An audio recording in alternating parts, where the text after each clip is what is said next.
And then here's the AP. The AP, president's criticism sparked more protest at NFL games.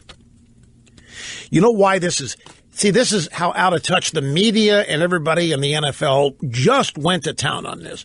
They promoted this, and because the objective, for those of you tuning in today who are not politically oriented and not steeped in a daily dose of political news, the objective in all of this, after Trump's comments on Friday, the objective is to separate Trump's voters from Trump. That's what the political media has been trying to do ever since Trump won the nomination, and maybe even before, because they think the route to getting rid of Trump is getting rid of his support base. And so Trump goes to his Alabama rally on Friday night, says what he says, and the media assumes, as they always do, and the left assumes, as they always do, that a vast majority of America is righteously offended, righteously indignant, and righteously will not tolerate what the president said. And they go to town reporting it gleefully, as though this is it, the president's done it now, he's finally shot himself in the foot, and then they realize that the president's supporters are backing him and agree with him. The attention this story is getting is largely because the media would love to damage the relationship that Trump has with his support base. Audio soundbite time. Let's start here at number one. Friday night in Huntsville, Alabama, campaign rally for Senator Luther Strange. It's a whole other subject. That Trump was trying to appease Mitch was a mistake in supporting Luther Strange, trying to appease Mitch, trying to get Mitch to help him out with some stuff legislative, and they stuck with it. His supporters are even hanging on through this. But anyway, we have two bites what Trump said and then a reaction from last night at Joint Base Andrews. Wouldn't you love to see one of these NFL owners, when somebody disrespects our flag, to say, get that son of a bitch off the field right now, out, he's fired. He's fired!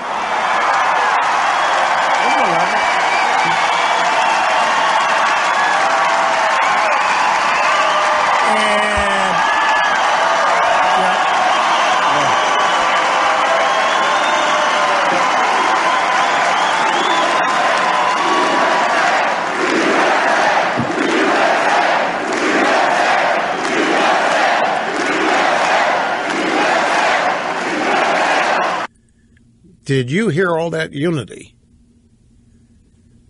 Or you hear all that divisiveness? But you see, that's unity.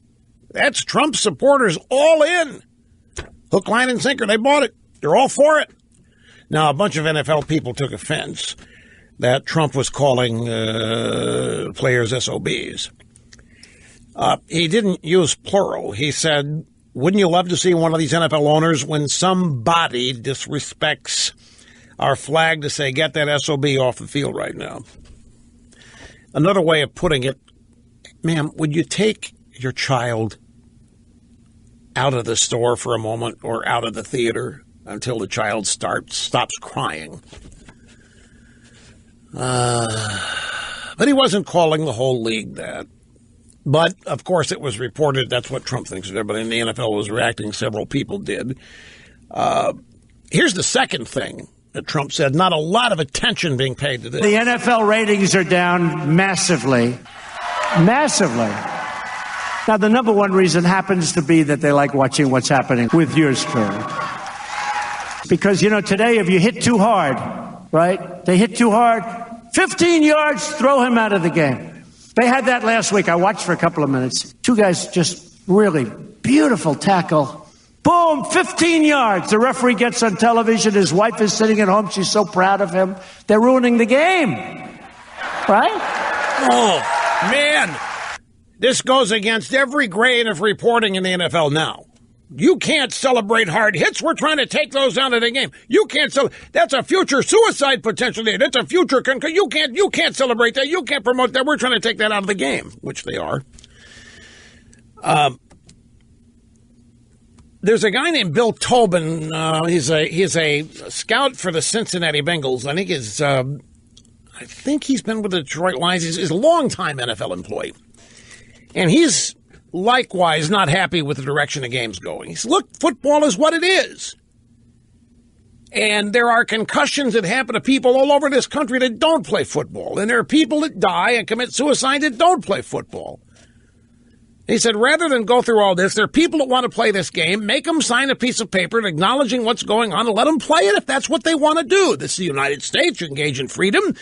And he's upset that the social justice warriors are coming in here trying to legislate the game based on their own personal political preferences, which is what they are, and changing the game. And by the way, they've succeeded at that too, folks. I said something last week, and I found that it was also stated by Greg Easterbrook, Tuesday morning quarterback, a correct assessment of how people watch the game now. The league has done this. The league's media has done this to itself. You can't watch football the way you used to. You watch thinking, knowing there's going to be a car wreck, and that you shouldn't be watching. There's a part of you that says this game is dangerous, it's brutal, people could get killed out there. Oh, God. And it's totally changed the attitude people have watching the game. This is undeniable, too. There's now an invisible barrier, not barrier, there's an invisible aura that you watch every game through now. They have stigmatized so much of it that it's impossible for people to not watch the game with apprehension and, I don't know, fear, something that approximates that, which is not going to encourage long-term devotion, loyalty, and viewership. If you think you shouldn't be watching because the way that all of the head trauma, the injuries, the way they have been portrayed is, and whenever a former player dies now, it's like climate change caused the hurricane. It's like playing football is the reason the former player died. There's hardly any doubt about it. It's just automatically assumed. This stuff affects people who watch it does, and it's not a positive. The league's got to know this is happening. This is affecting their pocketbook. Now, Sunday at Joint Base Andrews, a bunch of reporters, parrots. Mr. Trump, is it true that you're racist? Is it true that your comments with the NFL were based on race? Is it true? Is it true that what you really don't like is black people protesting? Is that what it is, Mr. Trump? Mr. Trump, are you just racist? Is it what all this is? Just a bunch of players in the NFL, they're African American and black, and you command their protest. You don't think black people should be? He's heard this. This question's come. The allegation has come. The allegation was made on CNN Friday night. The president's a racist. It's cheap. You people in the media, you've got that allegation is cheap because you throw it around at virtually every utterance. Somebody who's not a liberal makes. Here's Trump's reply. That's okay. Look, he has to take his ideas and go with what he wants. I think it's very disrespectful to our country. I think it's very, very disrespectful to our flag. I like Bob very much. He's my friend, but he gave me a Super Bowl ring a month ago, right? So he's a good friend of mine. But and I want him to do what he wants to do. When you get on your knee and you don't respect the American flag or the anthem, that's not being treated with respect. It has nothing to do with race. I've never said anything about race. This has nothing to do with race or anything else. This has to do with respect for our country. He was asked about Robert Kraft of New England Patriots, a Trump supporter, saying that he was deeply disappointed by what Trump said. And that first part of Trump's answer was, he has to take his ideas and go with what he wants. Look, the owners, as I discussed earlier, are scared to death, folks. You might not feel sorry for them. I mean, they're billionaires and all that, but they're scared to death. There's no right. They lose no matter which side they choose. They've got to come down the side of their employees or their customers. They're trying to find this middle ground, and they're doing that with liberal political language like we're for unity and solidarity, and it doesn't fly because this isn't unity. Nobody's being unified.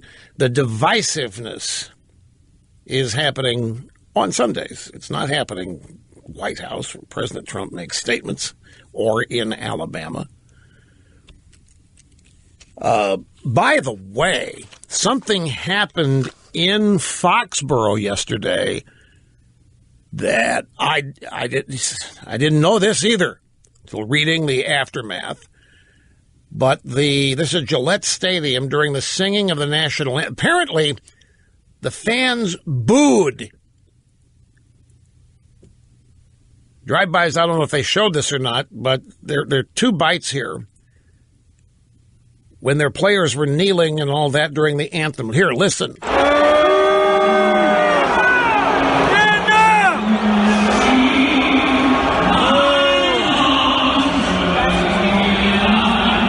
That's at the beginning of the anthem. Here's at the end.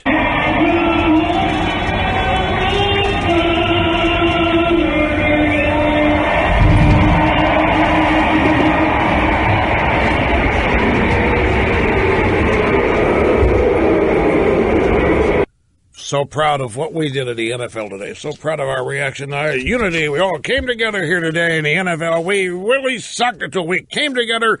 And what nobody's able to do, Donald Trump's done. Donald Trump's got the players and the commissioner unified.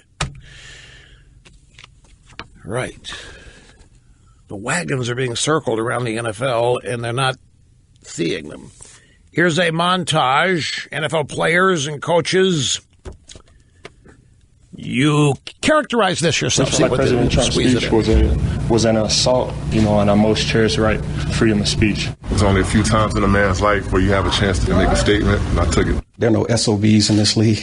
These are men that work hard, of integrity. I know for a fact that I'm no son of a bitch, and I plan on continuing forward and doing whatever I can from my position to, promote the equality that's needed in this country. We will not be divided by this. We got a group of men in there, man, that come from different socioeconomic backgrounds, races, creed, ethnicities, and religions, and so forth. That's football. That's a lot of team sports. But because of our position, we get drugged into to be quite honest with you. Mike Tomlin, the Steelers there, doesn't want any part of it. But I got to take a break, though. I'm real tight here. Back in a second.